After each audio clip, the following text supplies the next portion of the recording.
esto es Los Puntos a las IES y hoy vamos a hablar de migración. Si hay algo que ha definido el año 2022 es precisamente esa estampida de cubanos que se van de Cuba.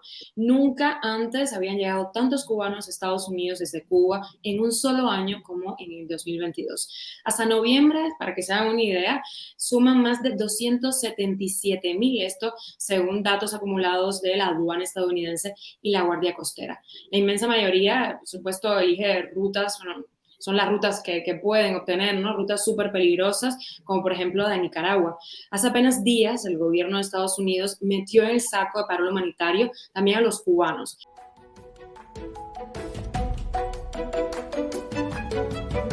Para esto vamos a hablar con Willy Allen, abogado, experto en inmigración, una de las voces más potentes en este asunto en Estados Unidos. También contamos con la presencia de Hilda Landro, investigadora. Se ha dedicado durante años al emprendimiento social y más recientemente a la investigación académica en temas de antropología. Ella vive en México. Y Alfredo Herrera, periodista de Diario de Cuba, que se encarga del tema migración en nuestra plataforma. Empiezo con Parol, porque yo creo que hay muchísimas dudas sobre este tema tan actual, hace apenas días salió. Willy, muchas gracias por estar con nosotros. ¿Cómo está funcionando esta ley en esos primeros días de su entrada en vigor?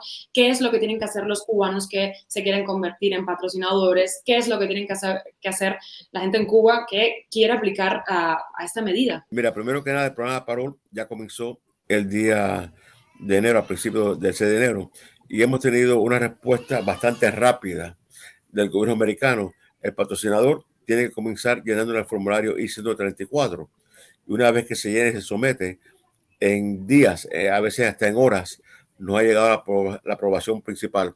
Una vez que eso ya está en camino, la segunda parte es el que el beneficiario en Cuba le va a llegar un link que tienen que poner en su teléfono o en su computadora para completar la segunda parte del programa de parol. Con los venezolanos, especialmente en octubre y noviembre, fue muy rápido. Yo diría que el primero que hicimos, que fue el primer día que comenzó el programa, de principio a que la familia estuviera aquí en Miami, fueron 10 días. Todavía no estamos a ese nivel en la oficina mía. No hemos tenido hasta este momento, no tengo nadie que ya le llegó el permiso de viaje. Estamos en la segunda parte ahora para muchas de las personas. Pero me han llegado reportes de otros colegas míos de una persona que ya tuvo su aprobación en Cuba, que está en camino para los Estados Unidos, y de un joven en Monterrey que también lo aprobaron y está en camino para los Estados Unidos o iba a entrar a los Estados Unidos esta mañana. ¿Qué ocurre? ¿Quién califica? Que creo que es lo más importante. Cualquier cubano califica mientras no tenga residencia, ciudadanía, asilo o protección en un tercer país. Ahora, hay diferencia. Por ejemplo, en este momento tengo un joven cubano que está casado con una nicaragüense. Él tiene residencia en Nicaragua, así que él como cubano no califica, pero la esposa como nicaragüense sí califica. Entonces, ¿a quién estamos trayendo? La beneficiaria principal es la esposa nicaragüense y él va a entrar como el cónyuge de la nicaragüense, porque ya como cubano nicaragüense, bueno, voy a haber entrado también, pero la esposa es la que es nicaragüense, es mucho más rápido con el nicaragüense. También tenemos otros casos de cubanos que viven en terceros países que no tienen estatus formal, pero los cónyuges son ciudadanos de esos países, pueden entrar, por ejemplo, en España. Si el cubano que vive en España no tiene estatus en España, pero la esposa es residente o ciudadana española, la esposa entra con el esposo que es cubano. Igual con nicaragüenses que han vivido en Costa Rica, igual que con haitianos que vivieron en Brasil, que son los que más tenemos que tienen varias residencias, y venezolanos que estaban viviendo en Panamá, Chile, Ecuador. Ahora, si el venezolano ya tiene estatus en cualquiera de esos países y son nada más que venezolanos, no van a calificar para entrar a los Estados Unidos. Si el cubano está casada con una ucraniana y ya tiene residencia en Ucrania, la ucraniana puede entrar, porque está en un programa especial también para ucranianos, y sería de esa forma que ella entraría. Así que es como un rompecabezas de estar seguro quién califica. Ahora, cualquier cubano en Cuba, que nada más que tiene ciudadanía cubana, califica. Y son los que están entrando, obvio que va a ser más rápido y más sencillo, Mi preocupación más grande con este programa, y ustedes posiblemente lo conozcan mejor que yo, es la cobertura de Internet en Cuba. En Venezuela no tiene muchos problemas en Internet, en Nicaragua no tiene muchos problemas en Internet, Haití me preocupa y Cuba me preocupa que si la cobertura va a ser lo fuerte suficiente para que las personas puedan completar su parte en Cuba y que tienen que hacer, llenar el formulario, mandar fotografías de ellos, mandar fotografías del pasaporte. Ahora, muy importante, el pasaporte tiene que estar vigente. Hay personas que me han escrito que están solicitando el pasaporte de los hijos ahora. Hasta que no tengan los pasaportes, no deben de participar en el programa. Pero de principio a final, me luce que el programa está trabajando muy bien, muy rápido. Ayer por la tarde a las 3:30, la página colapsó por tantas personas que estaban usándola. Y esta mañana está activo otra vez y tengo personas que están haciendo las aplicaciones en este momento. ¿Qué va a pasar ahora con los cubanos que están en la frontera? Porque tengo entendido que los que intenten cruzar ya no pueden aplicar al programa Parol. Vamos por partes. Los cubanos que tratan de entrar y son devueltos en algunas partes de la frontera le están dando un documento que les recomienda que apliquen para el programa Parol. En México hay un programa y este programa es cuando cualquier persona que está en México ilegal, hasta los mexicanos, pueden solicitar asilo, una entrevista de asilo político en los Estados Unidos. Y si califican para CPB1, los entrevistan en México y entran con un parol de un año para presentar su asilo. Hasta ahora, las personas que han ido han sido mexicanos y salvadoreños. Daniel Benito, que es un periodista aquí en Miami, estuvo en la frontera la última semana y fue a varios de los albergues que participan en este programa CPB1 y en ninguno de los albergues había un cubano. Y hasta ahora la información es que en este programa en particular, que empezó como piloto ahora, básicamente están atendiendo mexicanos que piden asilo en los Estados Unidos y centroamericanos. En mi opinión, los cubanos deben de comenzar también a participar y desafortunadamente un abogado desde los Estados Unidos no puede forzar a que la patrulla de frontera CBP, la patrulla americana, le dé la habilidad a un cubano que participe en este programa. Lo que yo estoy recomendando a muchos de los cubanos que están varados en México es que hagan eso, que apliquen para el programa este de CPB1. Vamos a estar muy pendientes de eso. Ya me imagino que haya cientos de personas en esta tarea de estar llenando en Estados Unidos, de estar en contacto con sus allegados en Cuba.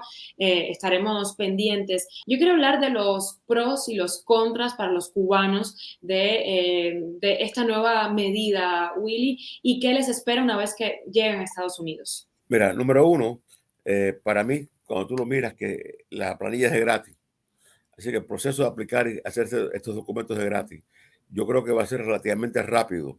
Cuando tú sumas que hay 30,000 paroles al mes para estos 4 países, la matemática te dice que por lo menos 7,500 cubanos al mes pueden entrar. Puede ser más, porque no hay una definición que tiene que ser igual para cada país. Puede ser que en ciertos momentos más nicaragüenses apliquen que cubanos y haitianos y venezolanos. No hay una regla que tiene que ser igual. Pero si son 7,500 al mes para los cubanos, 12 meses, la matemática me dice que son 90,000 cubanos. Cuando tú sumas que el Departamento de Estado otorga 20,000 visas de residencia en Cuba, ya un poquitico más de cubanos que van a entrar legalmente, 110,000 cubanos que van a entrar legalmente. Y cuando tú sumas que en el año 97 hay un compromiso de otorgar 20,000 paroles familiares en Cuba, te das cuenta que durante el próximo año van a entrar 130,000 cubanos de una forma legal a los Estados Unidos. Ahora, tú correctamente dijiste al principio del programa que habían entrado, bueno, si tú haces la matemática, de octubre 1 del 2021 a diciembre del 2022, entraron casi 300,000 cubanos a los Estados Unidos. 300,000 cubanos. La salida más grande de cubanos en un año en la historia de Cuba a los Estados Unidos. 300,000 personas. Es el doble de lo que te están dando ahora para que entres legal.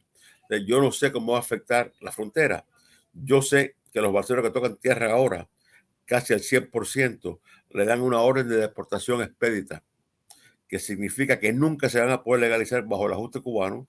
Van a tener que presentar de inmediato una petición de miedo creíble y una petición de asilo, y chances son que muchos de ellos van a acabar con órdenes finales de deportación y con alto riesgo de ser devueltos a Cuba.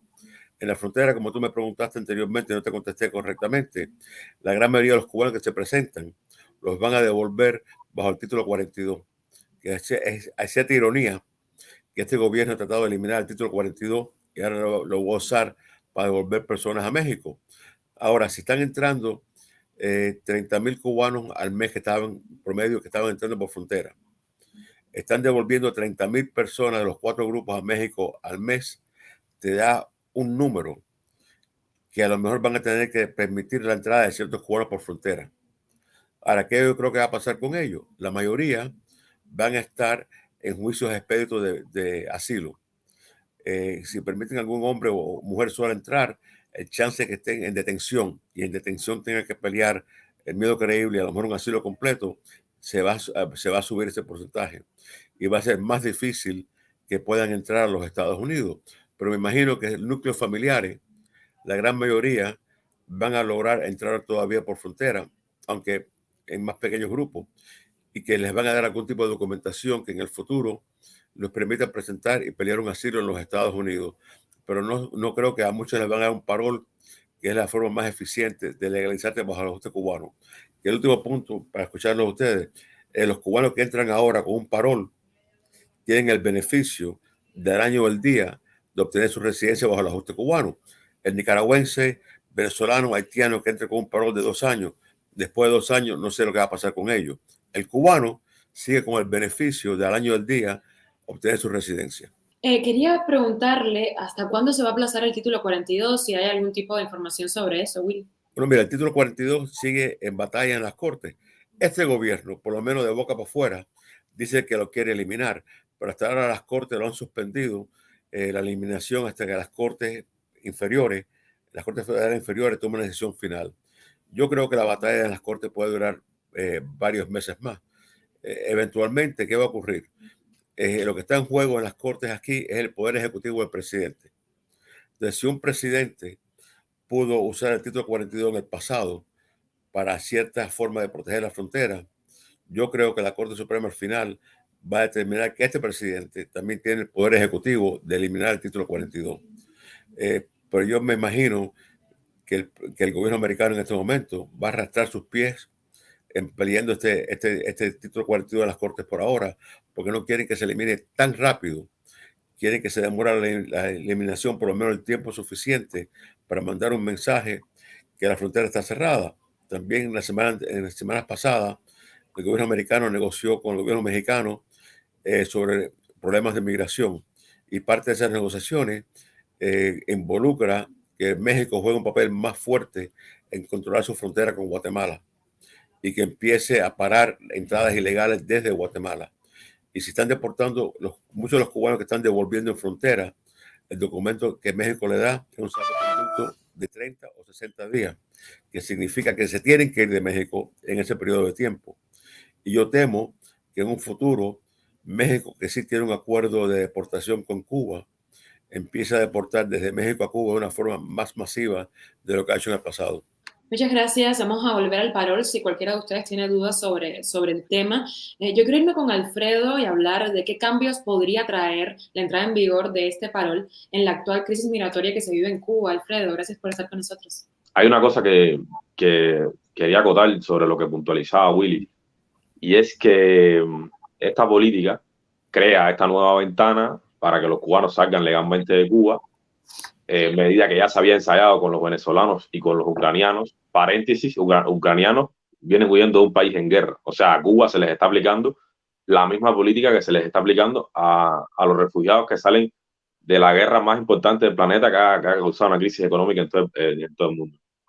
Entonces, esta política, además de eso, también ha generado un cierre de la frontera a los Estados Unidos. Porque, ¿qué cosa pasaba en la frontera de los Estados Unidos con México? Los migrantes, no solamente cubanos, sino de todos los países que llegaban allí, se entregaban a las autoridades estadounidenses, y estas, en favor de los tratados internacionales, el derecho a asilo, los pasaban por un determinado proceso de solicitud de asilo, de refugio, del cual unos migrantes salían con más posibilidades de ingresar a los Estados Unidos de manera legal, como era el caso de los cubanos, u otros, como los guatemaltecos, por ejemplo, tenían altas posibilidades de ser devueltos a su país de origen. Entonces, esa ventana sí se cierra. O sea, el cambio en la política de Estados Unidos, de esta llamada por los grandes sistemas de medios de comunicación como parol humanitario, pero es un término que junto al de visa nunca se menciona en el comunicado del Departamento de Seguridad de los Estados Unidos. O sea, el Departamento de Seguridad de los Estados Unidos lo que ejecuta es un cierre de la frontera de Estados Unidos.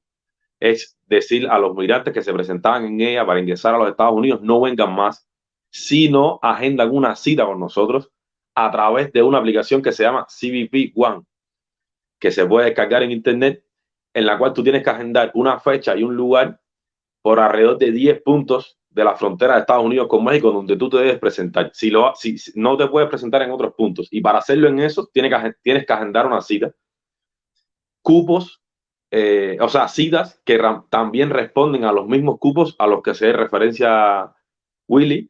De esos 30,000 cupos para los 4 países, para Nicaragua, Venezuela, Cuba y Haití, no solamente ahí están incluidas las personas que van a salir desde Cuba con el parol humanitario directamente hacia Estados Unidos. Ahí también se van a incluir aquellos que van a intentar presentarse en la frontera de Estados Unidos con México desde territorio mexicano. Entonces, ¿qué provoca eso? Que haya un embotellamiento de esa ruta migratoria que se ha originado desde noviembre de 2021 desde Nicaragua. Todos los cubanos que han estado o que están en estos momentos en esos países no tienen la seguridad de presentarse en la frontera de Estados Unidos como habían hecho los migrantes que lo precedieron y poder entrar a los Estados Unidos. Entonces, esa crisis, ayer salía la noticia de que las autoridades mexicanas, hacer un paréntesis aquí, toda esta política estadounidense se ejecuta y se planifica con la venia de México.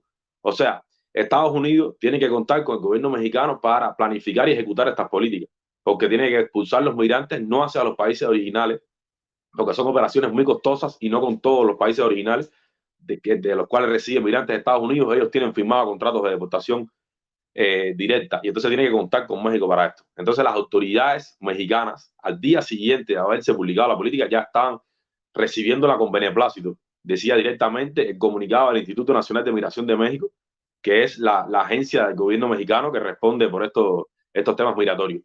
Esas autoridades ayer trascendía de que a familias cubanas trataba de separarlas en la frontera sur de México, en Tapachula, para que no se mantuvieran los núcleos familiares que, como explicaba Willy, sí van a tener un carácter diferenciado en la frontera de Estados Unidos a pesar de la nueva política. Porque esta nueva política debe tener sus excepciones o tiene que tenerla.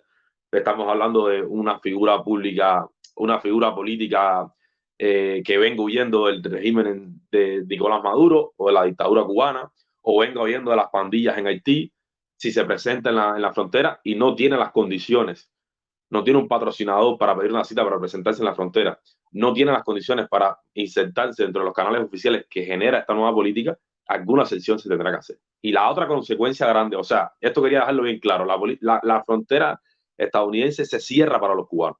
Y la única manera de abrirla, o sea, estamos hablando de la frontera sur de Estados Unidos, la frontera terrestre sur de Estados Unidos con México. Esa se cierra para los cubanos. La única manera de entrar a ella es a través de una aplicación que se llama CBP One, donde tú tienes que agendar una cita, donde te piden determinados requisitos, controles biométricos y de seguridad, perdón. Y la otra consecuencia que trae esta política, además del cierre de la frontera, es que de alguna manera crea una canal de migrantes, o sea, crea un nuevo tipo de migrantes.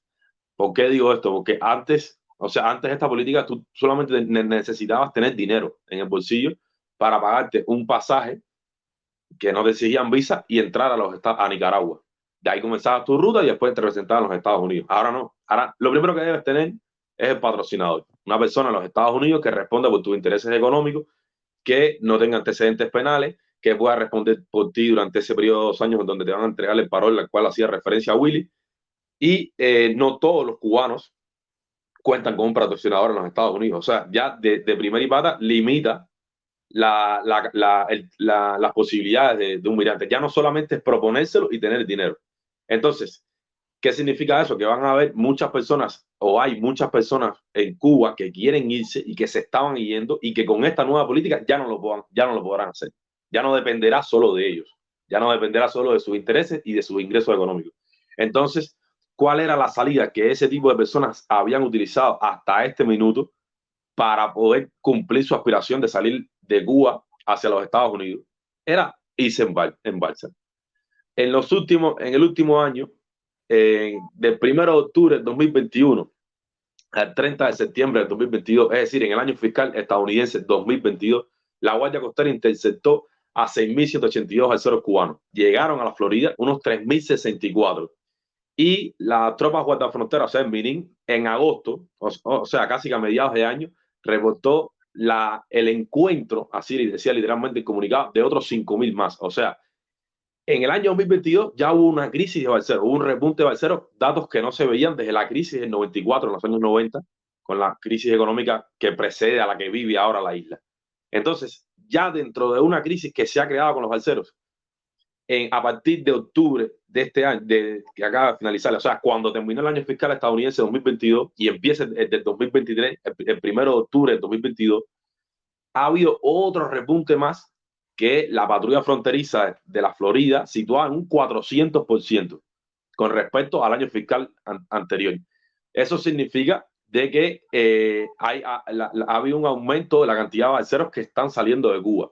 La Guardia Costera, en solamente 3 meses y 6 días, es decir, del 1 de octubre de 2022 al 6 de enero de 2023, ha detenido a 4.915 balseros.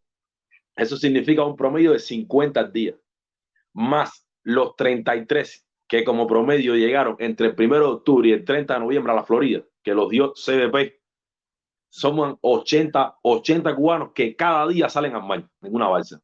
O sea, imaginemos la magnitud de esta crisis migratoria, donde todos los días 80 personas salen al mar. Entonces, lo que se espera es que a ese grupo que ya estaba tomando este camino se unan todos aquellos que no puedan aspirar a un patrocinador, que no puedan aspirar a llegar hacia México para después solicitar una visa en la frontera. Y entonces esta crisis, expertos y medios internacionales señalan a que todavía no se ha visto el pico mayor de esta crisis, porque los cubanos en redes sociales, en aplicaciones de mensajería, hay todo un ecosistema creado de compra y venta de piezas y partes para más balsas. Para si tienes un GPS, te incluyen en el viaje de una balsa precaria de estas que sale generalmente desde el norte de Cuba y del occidente de Cuba. Porque los balseros que salen desde el oriente lo que hacen es bucear la isla, bordear toda la costa norte hasta que llegan aproximadamente a Caibarien, la parte más oriental de la costa norte de la provincia de Matanzas, y ahí tuercen su trayectoria hacia el estrecho de la Florida. Entonces, básicamente, esta política de los Estados Unidos lo que genera es un cierre de la frontera y un incremento del flujo de balseros. Y entonces hacia ahí va a ir esta crisis. Si ya no pueden entrar 35.000 al mes, como entraron en noviembre, a Estados Unidos por México, van a intentar entrar por otra vía. Y la única vía que les queda es por el mar. Nada más que un par de cosas. El CPP-1 en México en realidad no requiere un patrocinio en los Estados Unidos. Y cuando empezó el experimento con la CPP-1 en México, principalmente era para mexicanos y salvadoreños que no tenían patrocinadores aquí. En realidad, un cubano que está en trámite de Nicaragua y entra por México, si se presenta en frontera, no puede entrar aunque tenga un patrocinador. Acuérdate, el parol no puede entrar por tierra porque entra por avión. Dice los balseros, en gran parte es tráfico humano. Yo te diría a ti que muy pocos barcos hechos por un cubano que salga de Cuba de una forma rústica llega a tierra americana. Son interceptados de vuelta a Cuba. Los que están tocando tierra, eso es tráfico. Están pagando de 8 a 10 mil dólares por cabeza. Los barquitos rústicos los arrastra un barco madre, los pone cerca de la costa y de esa forma llegan a la costa. En este momento yo estaba hablando con Ramón Saúl, que estaba en Los Cayos, y otras personas. El número de balseros que está tocando tierra está casi en cero. ¿Por qué? Porque el número de la patrulla de la guardacosta ha salido. También lo que se ha anunciado claramente, que ningún balsero que toca tierra va a poder obtener la documentación necesaria para legalizarse bajo el ajuste cubano, que no es un tema que en realidad ataca mucho a los cubanos, porque los cubanos han entrado por frontera sin el derecho de legalizarse en muchas ocasiones en el pasado, y lo van a hacer ahora también en el futuro. Pero en este momento yo creo que lo que está ocurriendo en la frontera, especialmente por mar, se va a reducir enormemente por el número de guardacostas y por las patrullas que están ocurriendo. También el gobernador de la Florida, lo que está haciendo con la Guardia Nacional de la Florida es una payasada, igual que el gobernador de Texas, que mandó la Guardia de Texas a la frontera. Tiene cero impacto en lo que viene con la inmigración americana, ya que eso es controlado exclusivamente por el gobierno federal. Y al final del día, lo que va a ocurrir es lo que ocurrió cuando hubo el tráfico de drogas, después del 94 también con el tráfico humano. Se va a incrementar el número de barcos en el mar de los guardacostas y se van a interceptar más gente. También sospecho que el gobierno federal, a nivel de los fiscales federales, van a comenzar una investigación y detener a cubanos como lo hicieron hace como 15 años cuando Wilfredo Ferrer era el fiscal de la Florida. Van a comenzar a detener y acusar a varios cubanos de conspiración de tráfico humano. Y una vez que eso comience, va a tener un impacto negativo en las salidas por mar. Así que yo sí creo que las salidas por mar no se van a incrementar mucho. Este gobierno no va a permitir ningún tipo de salidas por mar hacia la Florida, simplemente porque conoce la historia. Eso fue lo que le causó que perdiera Jimmy Carter su elección. Bill Clinton perdió su reelección a gobernador de Arkansas porque permitió que durante el Mariel Fort Chaffee, Arkansas, se usara como un lugar de refugio. No creo que van a hacer el mismo error esta vez. Y yo sí creo que en realidad el mensaje de este gobierno y el incremento de la patrulla marítima lo va a parar. Pero CPP-1, que es una buena cosa, y me gusta que, Alfredo, tú lo mencionaste, no requiere patrocinio y fue un programa experimental. Ahora, las realidades son que el 95% de todos los centroamericanos y mexicanos que entren a los Estados Unidos bajo este programa para buscar asilo van a perder el asilo y eventualmente van a ser deportados hacia sus países. Tristemente, el 75% de los cubanos que tienen que batallar asilo van a perder el asilo. Es muy difícil ganar asilo en los Estados Unidos. Hilda, muchísimas gracias por acompañarnos también en este programa. Quiero hablar contigo sobre las razones principales que han convertido 2022 en en el año con más migración desde Cuba y también qué población va a quedar, cómo es la sociedad que va a quedar en Cuba tras esta estampida de personas que se van, o sea, completamente envejecida, Hilda. Mientras los escuchaba, pensaba un poco cómo durante décadas la narrativa de la migración cubana hacia los Estados Unidos ha estado un poco en esta diatriba de si la gente huye de o va hacia, ¿no? O sea, todo este rejuego que cada día es más insostenible, pero yo, por ejemplo, viviendo en México, lo sigo escuchando. Creo que no es algo que uno escuche tanto quizás en los Estados Unidos, pero en Latinoamérica eso sigue funcionando mucho con esta cosa de que el cubano está un poco como ennibilado con el American Way of Life y que quiere ir a Estados Unidos porque el primer mundo, o sea, todas esas narrativas que para nosotros no son sostenibles para nada, pero que siguen de alguna manera ahí funcionando, ¿no? Yo creo que esto va a demostrar un poco de qué se trata, porque efectivamente lo mismo si aumenta el éxodo por la vía marítima, que si disminuye, o sea, cualquier cosa que suceda, creo que de todas maneras lo que va a suceder en sentido general es que ese éxodo no se va a detener por el hecho de que la persona no tenga el patrocinador y no pueda aplicar a este parol. O sea, el éxodo va a continuar y quizás continúa de maneras que no nos imaginamos. No sé, a lo mejor la gente llega a Nicaragua y más bien se va hacia el sur en lugar de tratar de subir hacia el norte, porque aquí dependerá también de cómo se reajuste todo el juego, de qué pase realmente en México. Por ejemplo, yo sospecho que en México, pensando en la oleada anterior, que recordarán que hubo cuando Trump, que había muchos salvadoreños, por ejemplo, había muchos guatemaltecos, eran una más centroamericana antes de este éxodo grandísimo cubano. Lo que sucedió en la frontera sur con México es que hubo un reforzamiento de la Guardia Nacional, que es un cuerpo militar que está teniendo como una importancia cada vez mayor dentro de México, en un proceso de sobremilitarización de la vida en México, y ahí hubo unas situaciones de violencia porque se trató de contener igualmente una oleada migratoria, y yo sospecho que ese puede ser uno de los efectos colaterales, digamos, ¿no? Como el aumento de la violencia para contener la oleada migratoria en la frontera sur de México, porque efectivamente esto no sucede sin que haya una coordinación entre los gobiernos de Estados Unidos y de México. Pero lo que creo que no debemos de todas maneras esperar, incluso con eso, es que la necesidad de salir del país disminuya porque la gente sale huyendo del país. Por supuesto, buscando un mejor futuro porque ambas cosas van juntas, pero el elemento determinante es irse de Cuba. Y bueno, eso en Cuba es como una broma, ¿no? ¿A dónde hay que irse? ¿Para Burkina Faso? ¿Para cualquier lugar? ¿No? Pero la cosa es como irse.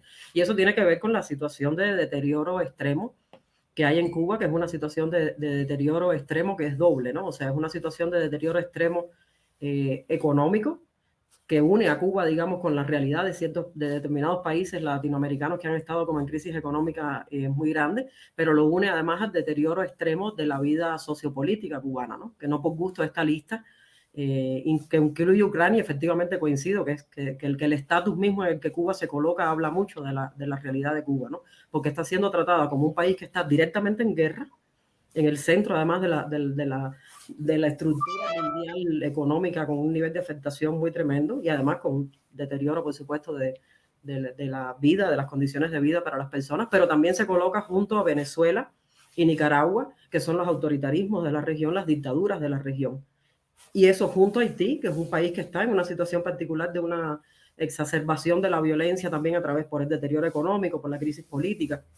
Entonces, que Cuba esté ubicada ahí, y que sea ubicada ahí no porque 3 politólogos se reunieron y dijeron, bueno, es que el autoritarismo y la democracia, no, sino por la situación concreta, de la presión concreta que la necesidad que la gente tiene de escapar de Cuba crea sobre la frontera de Estados Unidos y sobre todo el aparato migratorio de Estados Unidos y de Centroamérica y el Caribe, porque obviamente esto no se puede pensar solo a nivel de un país particular, ¿no? Entonces eso habla de la situación de Cuba, una situación que está cada vez más deteriorada y que al mismo tiempo, y por eso empecé hablando un poco como de la manera en que ellos narran este diferéndum y esta diatriba entre Cuba y Estados Unidos una y otra vez, coincide o contrasta con que la situación concreta real es cada vez más grave, o sea, en términos de miseria, en términos de falta de libertades, en términos de falta de oportunidades, en términos de vivir en un país donde no hay manera de pensar un futuro a nivel individual y a nivel colectivo, contrasta con las narrativas que el gobierno cubano sigue exportando sobre que o eso no existe o esa situación no es tal, o es tal porque el gobierno de Estados Unidos ha producido una situación de bloqueo durante tantos años y de alguna manera puede crear esta imagen de que Estados Unidos, bueno, pues lo que está haciendo le toca porque ellos son los culpables de la situación, ¿no? Entonces siempre hay como una lógica de evadir eso, pero la realidad es que la situación cubana, aunque uno pueda reconocer, por supuesto, determinadas dinámicas que tampoco son eternas, como los 63.000 milenios, la situación del embargo, las ayudas financieras han ido también, o sea, han tenido sus momentos diferentes en la historia y han ido cambiando. Creo que lo más importante es reconocer una vez más y volver de nuevo aquí a que la causa de la crisis profunda en todas las dimensiones de la vida social que hay en Cuba ahora mismo es endógena, o sea, tiene que ver con un modelo económico y político extremadamente restrictivo que no permite ni el más mínimo crecimiento económico y por supuesto no permite el más mínimo emprendimiento ni desempeño social para sostener la vida y un nivel de dignidad mínimo de la vida en Cuba. Estamos hablando de una situación de miseria y de hambre que debería ser investigado como se investiga, por ejemplo, en Haití, pero justamente gracias a todas estas narrativas reivindicadoras de que el gobierno cubano no tiene la culpa y es una pobre víctima, pues esos estudios ni siquiera se hacen con la seriedad que deberían hacerse. Digamos, los académicos cubanos sí, pero por ejemplo los académicos estadounidenses que replican las narrativas del gobierno cubano no lo hacen, ¿no? Entonces creo que la situación es muy grave. Además, el éxodo crea una realidad social que es muy terrible, tú lo mencionabas, ¿no? Las personas que van quedando en Cuba son las personas mayores, son personas ancianas, bueno, nuestras madres, nuestros padres, nuestras abuelas y nuestros abuelos, que viven en una situación de supervivencia y que se sostienen quienes pueden, porque además esta cosa de que en Cuba todo el mundo tiene un familiar en Miami o en algún lugar del mundo que lo ayuda, es, bueno, generalizando uno pudiera decir eso, pero por supuesto hay mucha población en Cuba que ni siquiera tiene eso. Pero bueno, quien lo tiene sobrevive gracias a la ayuda de la familia, gracias a que lo mantiene la familia desde afuera, lo cual crea una situación que es extrema. Digamos, en México, por ejemplo, también el volumen de recursos y de dinero concretamente que aporta a la economía mexicana, la migración de México, es un volumen importante. Pero a diferencia de Cuba, uno puede vivir sin ese apoyo dentro de México, ¿no? En el caso de Cuba sería imposible vivir dentro de Cuba sin el apoyo de los familiares de afuera. Entonces esto ha creado también una dinámica que es muy perversa, en la cual el gobierno cubano utiliza esa situación, que es una situación que está, por supuesto, amarrada a un tema humano, ¿no? Que es como, por mucho que uno lo discuta, pues tú no dejas a tu mamá sin comer, ¿no?